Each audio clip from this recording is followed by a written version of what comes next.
Bing.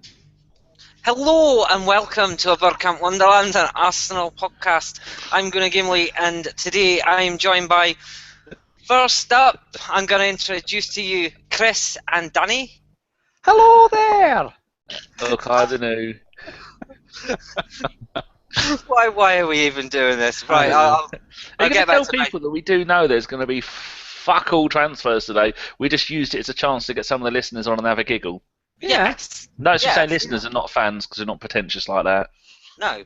Well, I am. They are listeners. So, they're Chris's fans. I will introduce them as they come. First up, it's my pleasure to introduce Ellis. Hello, Ellis. Hello there. Thank you for having me on. It's an absolute pleasure. Like Danny said, it's a great chance to have some new people on and to talk Arsenal with people that we don't necessarily know, but we know listen to our shows. So, or indeed yes. Like you and Kris. Like me, yeah. Do you know what? My dog is he's scratching himself crazy in the cage, and he's. That's just been on transfer news on Sky Sports. There's breaking. Your dog's got an itch. That's the only fucking news on there. Danny, you've got a fan in the chat box. Oh, hello. He or she? Ron Paul Swede. Okay, Ron Paul. GFP, big fan. Yeah. You're the only one on. Or is it saying I'm a big fan as I'm fat? Here we go. He's from the fans now. Is no one a fan of me? I'll get They're back. all on the podcast. Yeah, because there's fuck all else to do. Sorry, we'll get on with it. We're car crashing you. Sorry. It's my pleasure to introduce to you now Drew from our bloggers. I know we're going to be doing a bloggers podcast in the international break, so you're going to be hearing more from him and our lovely bloggers. But hello, Drew. Hey guys, how are you? Not too bad at all, thank you, apart from the lack of sign-ins. I'm sorry. And finally, I'll introduce someone that supported this podcast since the very early days, even before we were a twinkle in the ABWI. It's my pleasure to introduce Adam Ullman. Hello, Adam. Hello, everyone. Good to be on with you all. It's lovely to have you on. So we'll move on then, and we will talk about the transfer window. Doesn't look like anything's going to happen. It's all deadly silent. I think we'd all be in agreement that if something big was going to happen, something would have trickled through by now. Drew, we'll start with you. What do you think about this window in general? Have Arsenal fucked up? I think it really depends on the player you want to use as an example of fucking up. The Czech business was brilliant and probably one of the best moves of the entire window for anywhere in the Premier League.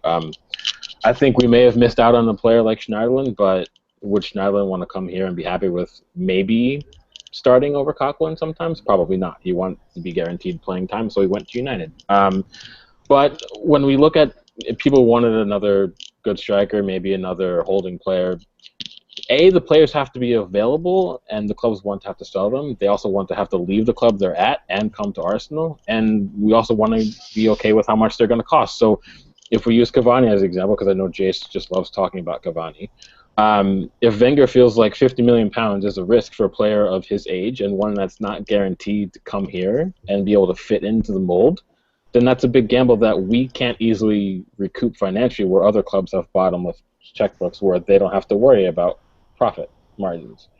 I don't think we necessarily fucked up. I think we were in for players that we couldn't get deals done with for any number of reasons. I think that there maybe have been one or two players we passed on that we shouldn't have. But if the players just aren't really available, then there's really not much you can do. I'd rather us not spend money than spend over the top for someone like a Anthony Martial who may or may not even pan out and is vastly overpriced. So, I mean, I'm not necessarily happy, but I'm not also disappointed. Okay, I think that's a very fair look on it, and quite a mature one as well at the same time. I mean, I'm guilty myself of throwing my toys out of the pram and losing my shit on Twitter on pretty much a daily basis over the last 5 days.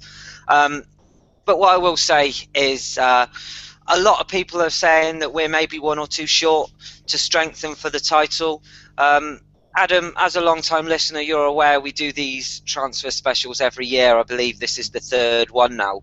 And it seems to me that for all three of them, we're sat there saying we need a central defensive midfielder, we need a half-decent striker. We're 3 years on, and it doesn't appear like anything has changed. You can argue that players aren't available, But surely in that amount of time, something would have come up, wouldn't it? You would think so, Gim. I'm not sure I buy into the argument that players aren't available. I think players aren't available for the price that we want to pay for them. And that's really what it comes down to. You and I have had many chats over whether or not we would like to see Arsenal act like a quote-unquote big club. And those big clubs spend money when they feel they need to.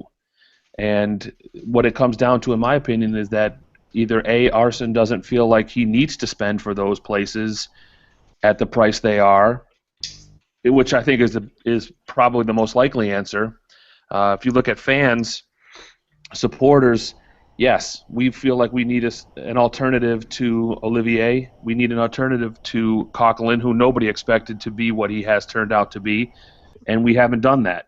I agree with Drew that Czech was a brilliant piece of business that needed to be done, but I think that we needed more than that, and they just haven't gone out and done that.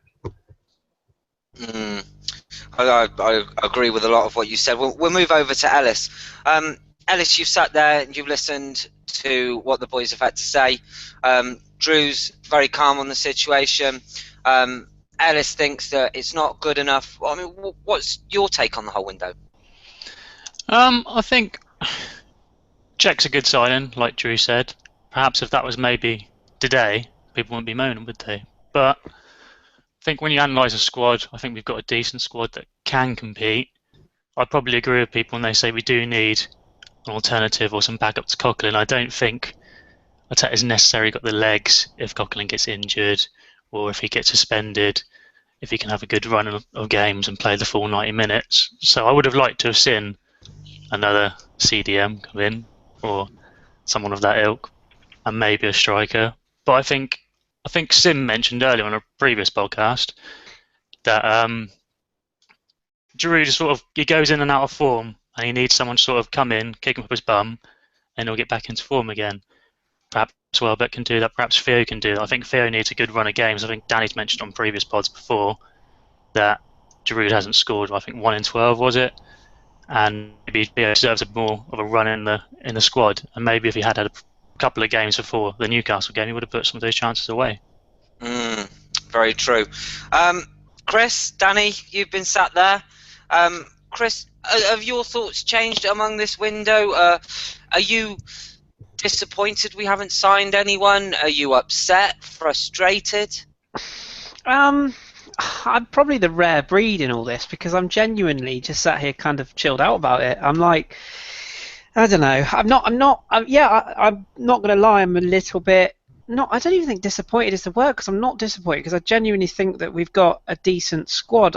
I get why people are upset. I get why people are frustrated, but I also think that people need to just live in the real world. This is not FIFA. This is not Football Manager. You can't just go and blow your wad over a player just because you can or because it's not real. I mean, there's so many things. There's so many complex things that have to fall into place for a transfer to happen. And you know, there are people out there now that yes, they've got these people that are slagging the manager and the club off have got agendas. We all know that. There's some people that are sat on Twitter now going, "Oh, it's fucking disgraceful. The manager's done fuck all. We set there doing fuck all." How do you know that?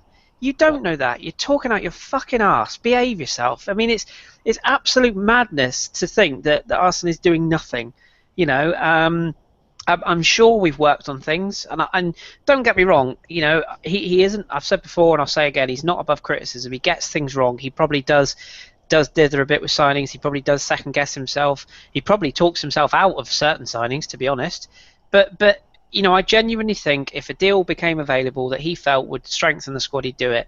He doesn't feel that the right players are there, and you can argue till you're blue in the face whether players that have gone elsewhere would have strengthened us. But they've gone now, so why worry about it? You know, it's done. You get behind the side and you do what you can now. And don't get me wrong, if we don't win anything, you know, I'll quite happily hold my hands up and say, yes, we should have strengthened. But this argument that we had on day pod 1 of this little collection, where people were saying that, oh well, because we got money in the bank we should spend it. To me, that's just moronic. I don't understand. Okay, money's in the bank. Well, so we have to spend it, do we? Well, no.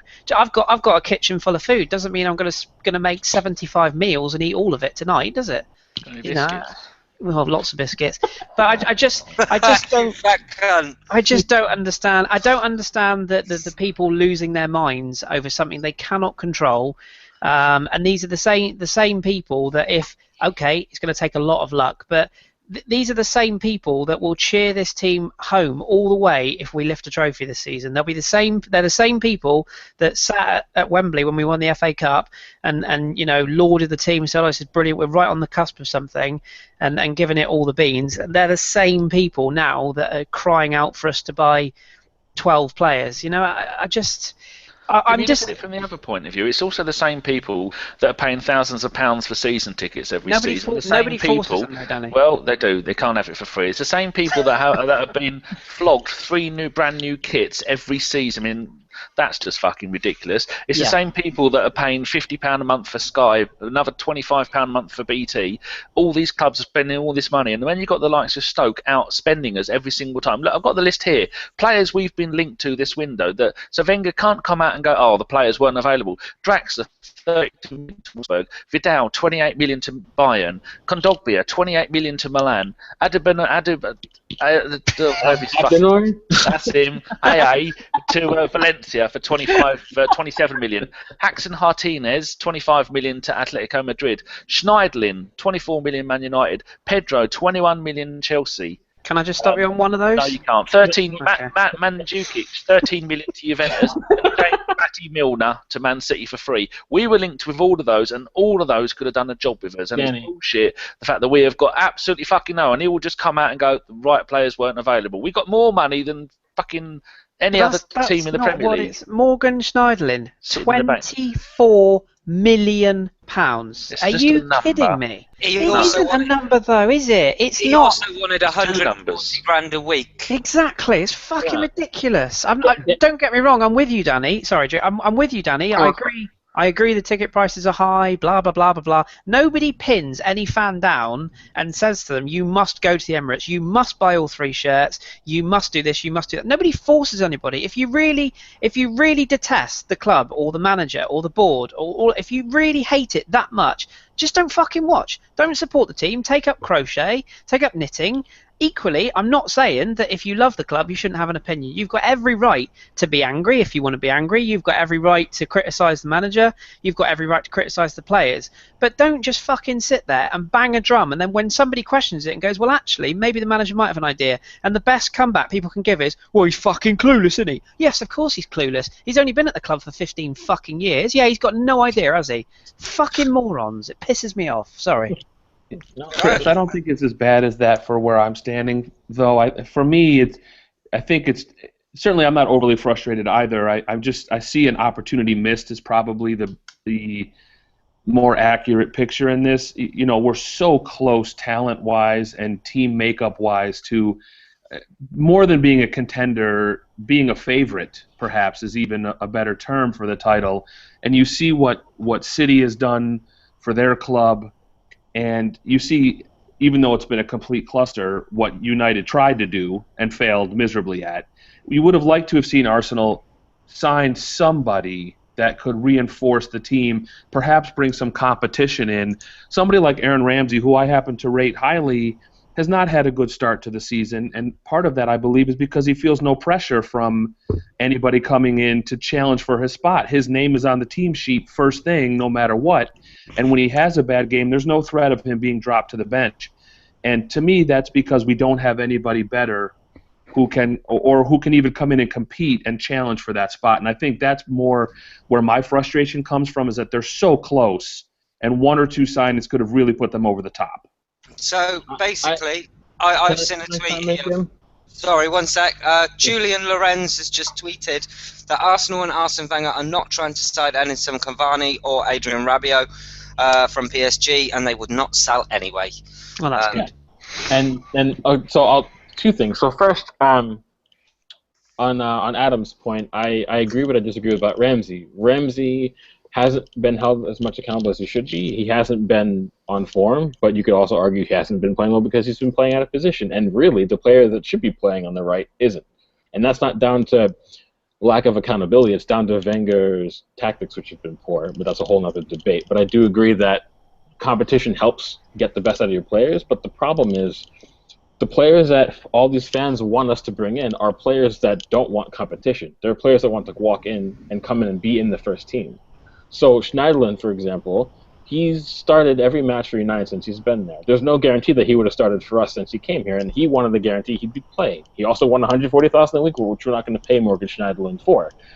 People then will cite players like a couple names that Danny threw out, Julian Draxler, who I actually rate very highly, who I love. The problem is, what people don't grasp, is that Germans don't want to leave Germany unless they're going to a club that is of top value, which is why Kruse and Özil went to Real Madrid, because that was the step above Bayern Munich.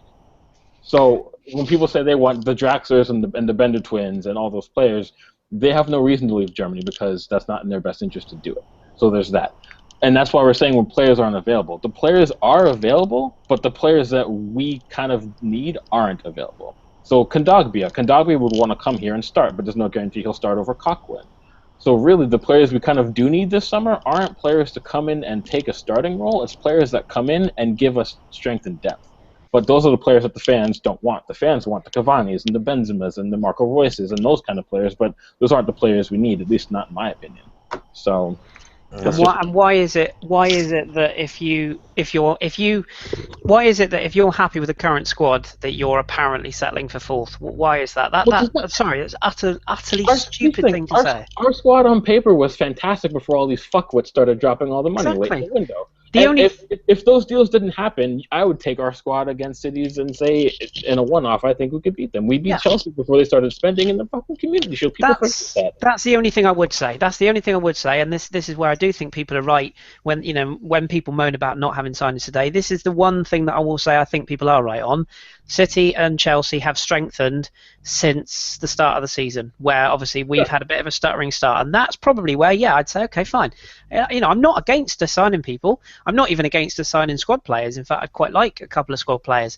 But if the players are not available, or if they don't fit the system and they don't fit the club that they're coming to, why spend the money just because it's there? I can't get my head around that one. And Chelsea are spending and they're still losing. Yeah, Pedro came and had an excellent debut, but has it really done them that much good? They're still dropping points that they really shouldn't be dropping. Look at West Ham today. They've signed 4 players just today.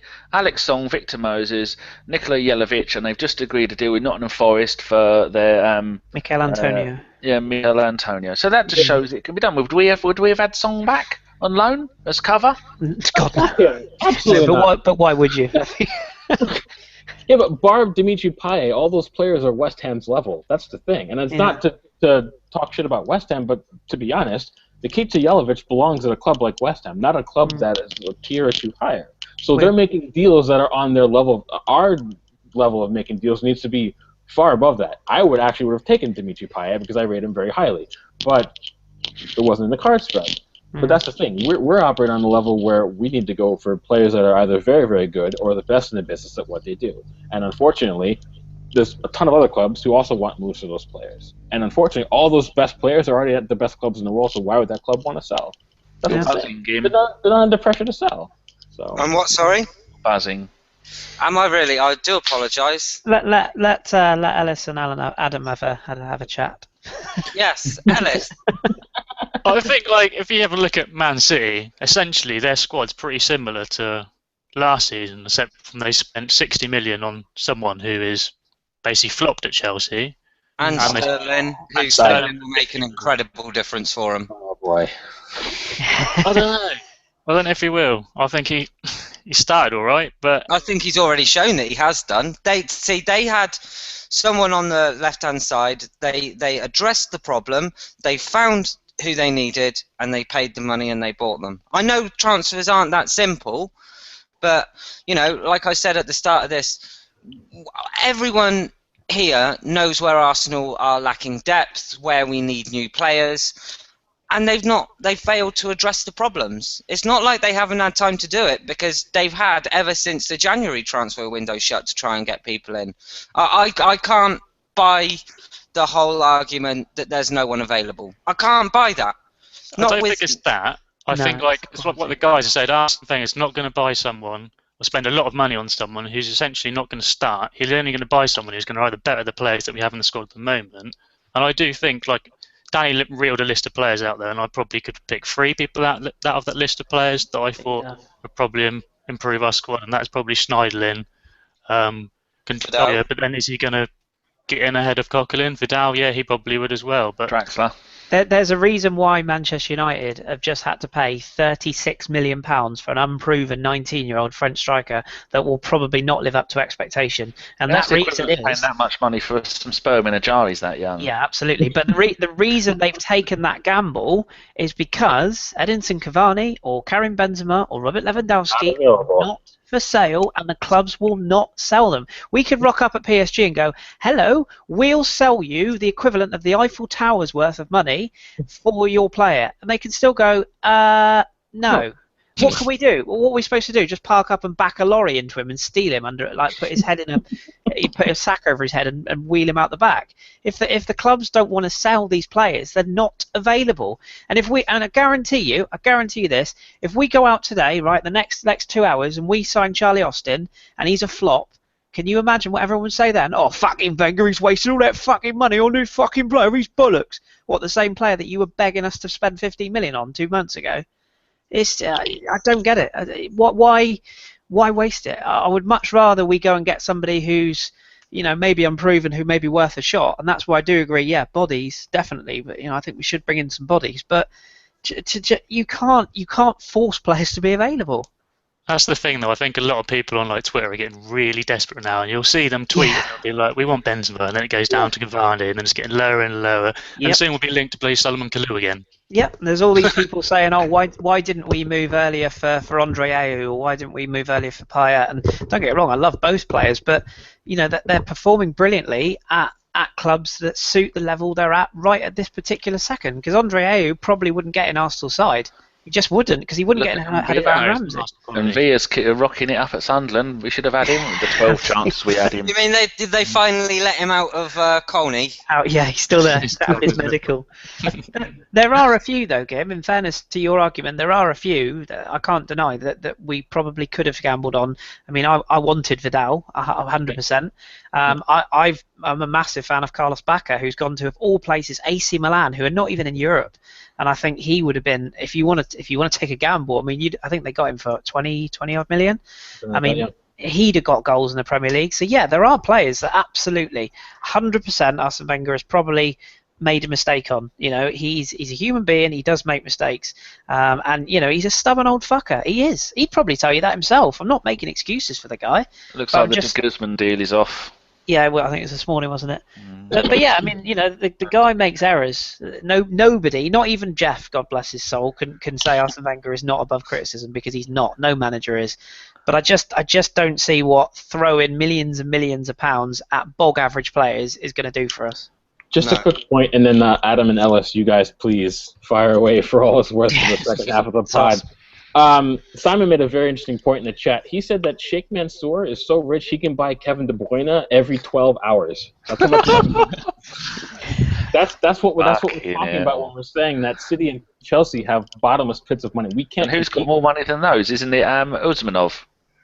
Yeah, Uzmanov has more money than Abramovich, not Mansour. Mansour was like the 4th richest person on the planet. Uzmanov is Russia. So that's how what much we're to have talking him assassinated? Who knows? And real quick, I know you're going to talk about how City just spent money on De Bruyne, who flopped at Chelsea. To be fair, he didn't flop at Chelsea because he never played for Chelsea, because they loaned him out for the entire 2 years. He was on their books and then they sold him. But he proved in Germany he's a very, very good player. But I don't know if he'll fit City because he's playing at. He'll do well at City, I think. I think he will, because I can't believe that De Bruyne, his main competition for spots is going to be David Silva. They won't drop David Silva. No, it makes no sense. They're going to play De Bruyne on the right, and Silva's going to stay central. They're going to drop, what's-his-face, Jesus Navas. And De Bruyne will start. He'll walk into that team easily because he's that good. Fucking pikey. Yeah, anyway, Ellis, Adam, have at it. Well, no, we should start to wrap this up then, because we've got to be back on at 4 o'clock, and I've got to shoot off. Kris, you're taking the reins at 4, aren't you? Yeah, I promise I'll be better behaved. Sorry. And that's all right. And you've got to be. You are going to be joined by the real Josh Dorr, Colin, who is at Much FIFA, John Welsh, and Akib. Yes, and Danny, of course. Oh, I'll be here just making irrelevant comments. No, not at all. So, but thank you very much, Adam, Drew, Ellis, Kris, and Danny. It's been a pleasure, as it always is. They didn't ask those three who they wanted to sign if they could have one player. Oh, let's be honest, it ain't fucking happening now, is it? Play the game. Just let them. Might have something. All right, play the game. To everybody, who are we gonna sign? Are we gonna sign anybody, and who? Drew. That rhymed. I mean, I would actually take a gamble on Colin Wilson at this point, but that's just me. Okie dokie. Ellis? I think we're going to sign a Bue as a player manager. Now that I would pay to see. Magic. And Adam?